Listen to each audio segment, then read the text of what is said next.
Okay, great news. We're closing out now on the induction videos for students who are doing their units that are based on the new assessment model. What I'm going to do now is just briefly cover some of these other links that we've perhaps skipped over, so you can determine if there's important information in those links for you or not. So the first one, which is worth having a look at, and actually worth having a look at prior to doing any of your assessments, is a bit of a pre-assessment. Now, the strength of this comes in for people who do have some sort of professional background, and particularly professional background in the area of knowledge that has to do, in this instance, with managing people performance. Okay, and that's quite specific. If you have a look through these particular tasks or statements that are here, and you can confidently say, well, yes, I actually do that on a daily basis, by all means, use this as an opportunity to show us that you have got those current competencies. So there's a thing in training known as recognized current competencies, or also recognized prior learning. The acronym for that will be RPL. Now, so if you are coming from a professional background, this is definitely worth a check. So you need to read what's being asked here and answer the question for yourself. Can I show that I have the ability to consult relevant groups and individuals on the work to be allocated? Now, this is where this becomes important. This is not just a, oh yeah, I think I can do that, or I probably do that. We are looking for responses that specifically match the rigors of a diploma level course. So this can't just be casual, yeah, I think I've done that sort of thing, or yeah, I tell people what to do all the time. That's just not going to cut it. Your responses or your evidence that you would provide here need to be thorough and very professional. So that's only going to be applicable to a certain number of students, but the great thing is that the option is there. And if you were to able actually go through, and you can see there's actually quite a bit here, it's actually the entire course. If you're able to go through that and provide your evidence for each one of those areas, that means that we could actually say, well, yeah, you actually do have that competency. There's no need for you to undertake the various assessments that we've got for you. You've demonstrated that through your workplace, and we're good to go. But as you might be able to grasp, that's not going to be an easy process. There's a lot there that is asked, and that's because it's a big diploma. But the information is there.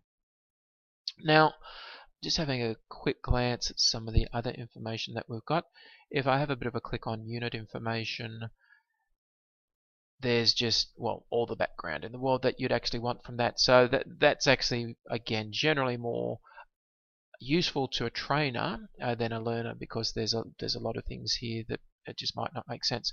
Worth a quick glance though, and there's actually a nice little index here of some of the key things that will be covered and the explanation of what those things are. So what does risk analysis mean? What does performance management mean?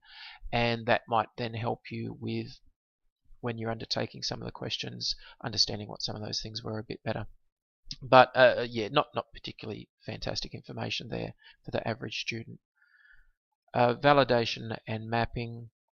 This is actually, again, fairly unimportant. It just demonstrates to well, the Australian government, I guess, and the various bodies that monitor the performance of diploma learners, that the work that you've just done, that the formative assessments and the summative assessments that you've completed do actually meet all the required criteria, the different elements and criteria of the unit.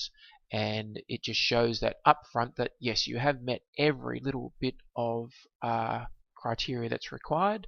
And if anyone were ever to question that on, well, how did we come to that conclusion, we can't just go by feelings or gut instinct.